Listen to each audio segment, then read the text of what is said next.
जी नाज़रीन, एक अहम खबर शेयर कंदा हलूं। शेख बुरको भरिसां ॻोठ अली मोहम्मद थईम जे रवासी वज़ीर थीम अरबाब थईम सखी थीम ऐं ॿियनि एहतजाज कंदे मीडिया अॻियां ताईं चयो त असांजे ॻोठ जो नींगर अब्बास थईम ॿनीअ में माल चाल रहियो हो त तरह चइबा असर ज़मीनदार तपेदार नजफ़ शाह 10 वरनि जी नींगर अब्बास थईम खे सख़्तु तशद करे ज़ख़्मी करे विधो।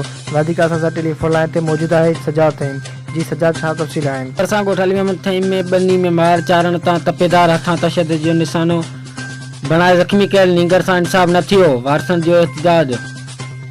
शेख बुरको भरिसां ॻोठ अली मोहम्मद थईम जे रवासी वज़ीर थईम अरबाब थईम सखी थईम ऐं ॿियनि एहतजाज कंदे ॿुधिया अॻियां दाईंदे चयो त असांजे ॻोठ जे नींगर अब्बास थईम ॿनी में माल चारे रहियो हो त तर जे बाअसर ज़मीनदार तपेदार नजफ़ शाह 10 वरनि जे नींगर अब्बास थईम खे सख़्तु तशद्दुद करे ज़ख़्मी करे विधो, जंहिंजी रिपोर्ट शेख बुरको थाणे ते दर्ज कराई आहे। पर 5 ॾींहं गुज़रण बावजूद पुलिस बाअसर तपेदार ख़िलाफ़ का बि कार्रवाई करण लाइ तयारु नाहे। हिननि चयो त बाअसर ज़मीनदार असांखे मुख़्तलिफ़ तरीक़नि सां हिरासा करे तंग करे रहियो आहे। हिननि चयो त तपेदार नजफ़ शाह यूसी चेयरमैन अमीर हैदर शाह जो भाउ आहे। हिननि SSP टन मोहम्मद खान DIG हैदराबाद ऐं वस वारनि खां अपील कई त बाअसर ज़मीनदार ख़िलाफ़ कार्रवाई करे इंसाफ़ कयो वञे। जी।